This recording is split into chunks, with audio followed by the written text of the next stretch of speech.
صحيح أن التصاور هذوما تخذوا في حي النصر؟ صحيح. هو ساعة شكرا على الاستضافة. شكرا لك. الموضوع معناتها ماهوش معناتها مفاجئ بالنسبه لنا احنا كسلطات محليه.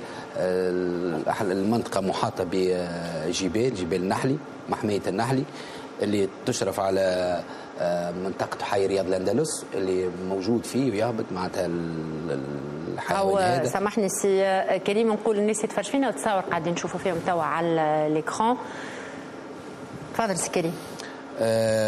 موجود ايضا الجبل هذا متاخم لحي النصر اللي هو في معناتها في المشارف. دونك العمليه ممكنه، انا معناتها ما انكرتش ممكن صار ممكن سوء، يعني ما قلتش ما هوش موجود ولا بالعكس. هو التثبت يعني حاجه مش غلط. الصوره يعني كريتها في الفيسبوك ماشي واضحه بالكدا، وانا كنت نحبذ لو كان معناتها المواطن اللي شاف التصويره واللي صورها كان يتصل، او الريفليكس كان يتصل بالبلديه، وهذيك العلاقه اللي نحبها انا نتاع كونفيونس نتاع شراكه ما بين البلديه والمواطن اللي نحبوا نلقاها، مش نلقاها في الفيسبوك ونتفاجئ بها في وسائل الاعلام كرئيس بلديه. تدخلي كان من باب الطمأنه، طمأنة المواطنين دابور، هذاك واجبي باش يلزمني باش نتدخل في الاتجاه هذا، ثم في اتخاذ الاجراءات اللي اولا تحد من العمليه. كونكريتمون شنو هي الاجراءات اللي اتخذتوها؟ نسقنا هو المنطقه هذه منطقه النحلي تحت اشراف المباشر، تحت رقابه الاداره العامه للغابات والمندوبيه الجهويه للفلاحه، باعتبارها ماشي منطقه بلديه. نسقنا مع السلطات الجهويه وجمعيه الصيادين انه الحيوان هذا ما تصطادوش مصالح البلديه، ممنوع عليها منعا باتا. فما صيادين مختصين، فما جمعيه الصيادين اللي بتتعامل مع على مستوى كل جهه موجوده في اريانا.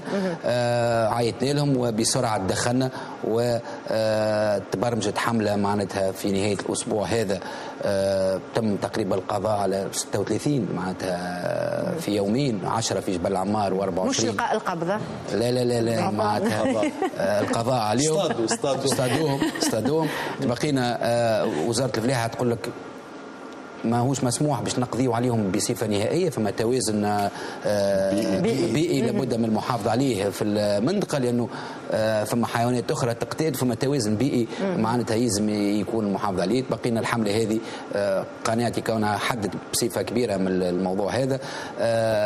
ممكن فما شكون ربط الموضوع بالنظافه والى غير ذلك. البلديه تقوم بمجهودات كبيره في مجال النظافه، تحاول باش اكثر ما يمكن باش توفر رغم الصعوبات اللي مرت بها، وبلديه كمان مرت بصعوبات كبيره وهي بلديه كبيره. ما ننفيوش ولكن سي كريم اللي حي النصر والمنازه والاحواز وتونس كامله يعني يعني في حاله من معناتها من الاوساخ كبيره ياسر. صحيح موجود نجموا نستعرفوا. لا نجموا نستعرفوا، احنا ما فماش علاش معناتها ما نستعرفوش.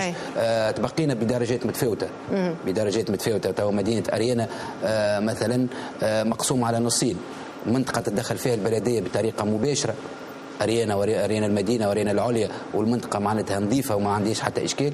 والمنطقة الثانية دائرة المنازة ودائرة النصر فيها شركات مناولة تخدم. الشركات هذه تواجه في صعوبات كبيرة، صعوبات موضوعية. الموضوع لازم نشوفوه بطريقة معناتها موضوعية ونحلوه. فما عديد من المدخلين في مجال النظافة.